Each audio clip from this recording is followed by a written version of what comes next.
Welcome back to our Daily Bread. I'm Sam, and I'll be taking you through a 365-day plan from Genesis to Revelation. Today I will be reading from Exodus chapters 17, 18, 19, and 20. If you would like to follow along, I'll be reading from the ESV translation. Chapter 17. All the congregation of people of Israel moved on from the wilderness of Sin by stages, according to the commandment of the Lord, and encamped at Rephidim. But there was no water for the people to drink. Therefore the people quarreled with Moses and said, "Give us water to drink." And Moses said to them, "Why do you quarrel with me? Why do you test the Lord?" But the people thirsted there for water, and the people grumbled against Moses and said, "Why did you bring us up out of Egypt, to kill us and our children and our livestock with thirst?" So Moses cried to the Lord, "What shall I do with these people? They are almost ready to stone me." And the Lord said to Moses, "Pass on before the people, taking with you some of the elders of Israel, and take in your hand the staff with which you struck the Nile, and go. Behold, I will stand before you there on the rock of Horeb, and you shall strike the rock, and water shall come out of it, and the people will drink." And Moses did so in the sight of the elders of Israel, and he called the name of the place Massah and Meribah, because of the quarreling of the people of Israel, and because they tested the Lord by saying, "Is the Lord among us or not?"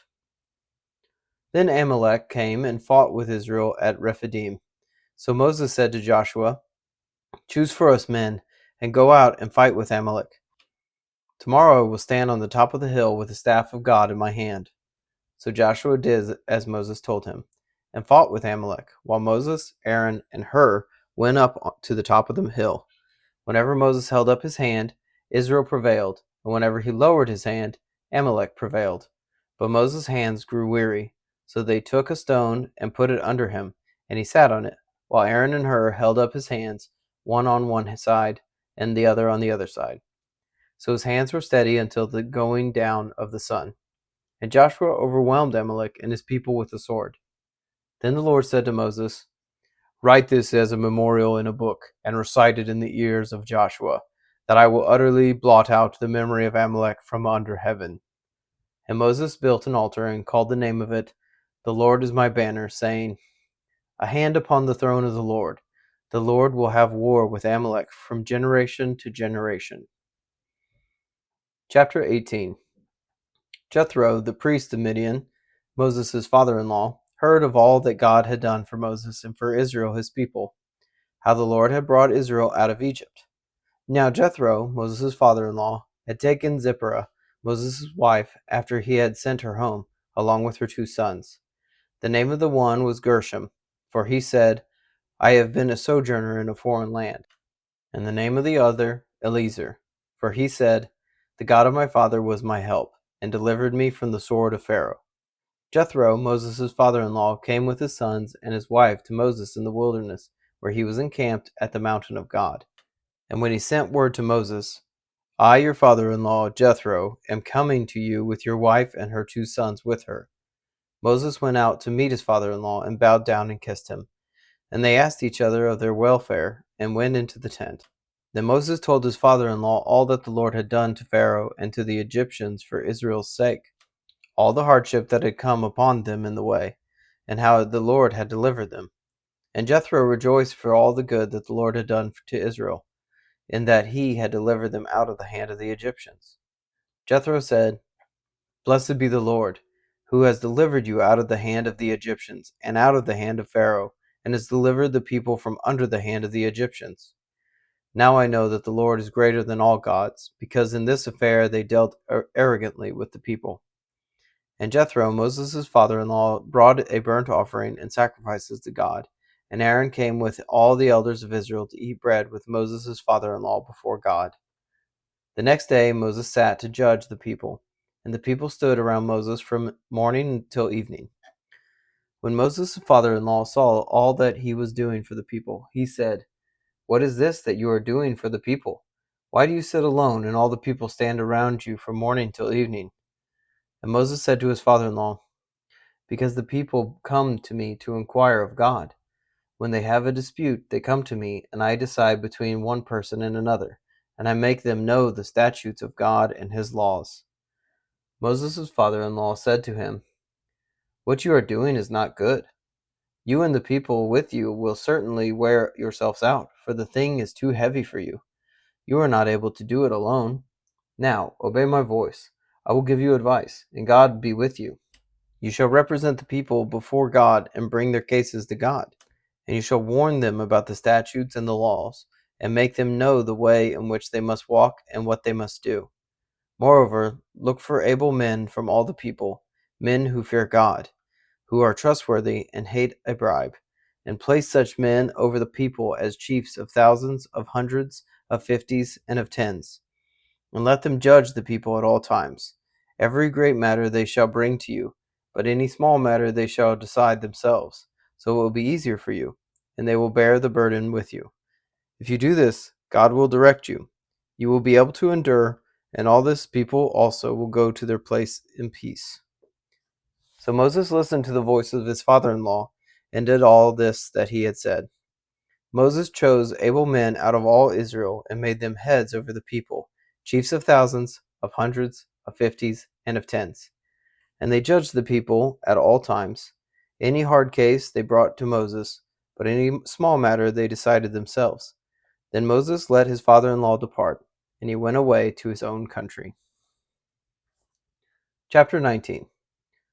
On the third new moon after the people of Israel had gone out of the land of Egypt, on that day they came into the wilderness of Sinai.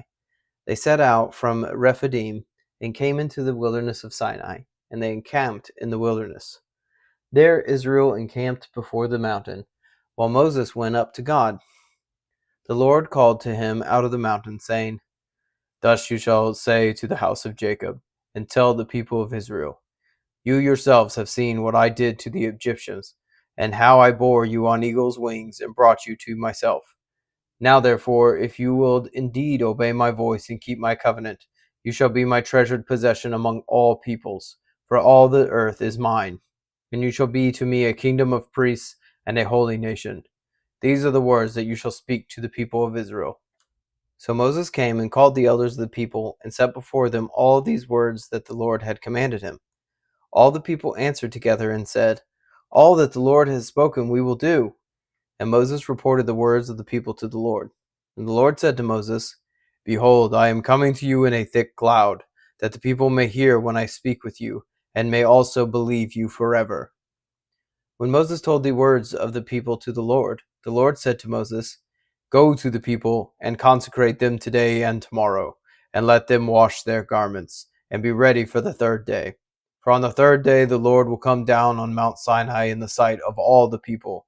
And you shall set limits for the people all around, saying, 'Take care not to go up into the mountain or touch the edge of it. Whoever touches the mountain shall be put to death. No hand shall touch him, but he shall be stoned or shot. Whether beast or man, he shall not live. Then the trumpet sounds a long blast, they shall come up to the mountain.'" So Moses went down from the mountain to the people, and consecrated the people, and they washed their garments. And he said to the people, "Be ready for the third day. Do not go near a woman." On the morning of the third day there were thunders and lightnings, and a thick cloud on the mountain, and a very loud trumpet blast, so that all the people in the camp trembled. Then Moses brought the people out of the camp to meet God, and they took their stand at the foot of the mountain. Now Mount Sinai was wrapped in smoke, because the Lord had descended on it in fire. The smoke of it went up like the smoke of a kiln, and the whole mountain trembled greatly. And as the sound of the trumpet grew louder and louder, Moses spoke, and God answered him in thunder. The Lord came down on Mount Sinai to the top of the mountain, and the Lord called Moses to the top of the mountain, and Moses went up. And the Lord said to Moses, "Go down and warn the people, lest they break through to the Lord to look, and many of them perish. Also that the priests who come near to the Lord consecrate themselves, lest the Lord break out against them." And Moses said to the Lord, "The people cannot come up to Mount Sinai, for you yourself warned us, saying, 'Set limits around the mountain and consecrate it.'" And the Lord said to him, "Go down and come up, bringing Aaron with you.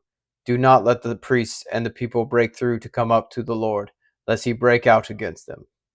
So Moses went down to the people and told them. Chapter 20. And God spoke all these words, saying, I am the Lord your God, who brought you out of the land of Egypt, out of the house of slavery. You shall have no other gods before me. You shall not make for yourself a carved image or any likeness of anything that is in heaven above, or that is in the earth beneath, or that is in the water under the earth. You shall not bow down to them or serve them. For I, the Lord your God, am a jealous God, visiting the iniquity of the fathers on the children to the third and fourth generation of those who hate me, but showing steadfast love to thousands of those who love me and keep my commandments. You shall not take the name of the Lord your God in vain, for the Lord will not hold him guiltless who takes his name in vain. Remember the Sabbath day to keep it holy. 6 days you shall labor and do all your work, but the seventh day is a Sabbath to the Lord your God. On it you shall not do any work, you or your son or your daughter, your male servant or your female servant, or your livestock, or the sojourner who is within your gates. For in 6 days the Lord made heaven and earth, the sea and all that is in them, and rested on the seventh day. Therefore the Lord blessed the Sabbath day and made it holy. Honor your father and mother, that your days may be long in the land that the Lord your God is giving you. You shall not murder, you shall not commit adultery, you shall not steal, you shall not bear false witness against your neighbor, you shall not covet your neighbor's house, you shall not covet your neighbor's wife, or his male servant, or his female servant, or his ox, or his donkey, or anything that is your neighbor's. Now when all the people saw the thunder, and the flashes of lightning, and the sound of the trumpet, and the mountain smoking, the people were afraid and trembled, and they stood far off, and said to Moses, You speak to us, and we will listen, but do not let God speak to us, lest we die. Moses said to the people, Do not fear, for God has come to test you, that the fear of him may be before you, that you may not sin. The people stood far off, while Moses drew near to the thick darkness where God was. And the Lord said to Moses, Thus you shall say to the people of Israel, You have seen for yourselves that I have talked with you from heaven. You shall not make gods of silver to be with me, nor shall you make for yourselves gods of gold. An altar of earth you shall make for me, and sacrifice on it your burnt offerings and your peace offerings, your sheep and your oxen. In every place where I cause my name to be remembered, I will come to you and bless you. If you make me an altar of stone, you shall not build it of hewn stones. For if you wield your tool on it, you profane it. And you shall not go up by steps to my altar, that your nakedness be not exposed on it. Thank you for joining me today in our Bible reading. You can find us on Substack and YouTube at Up+Out Show, or Our Daily Bread wherever you get your podcasts.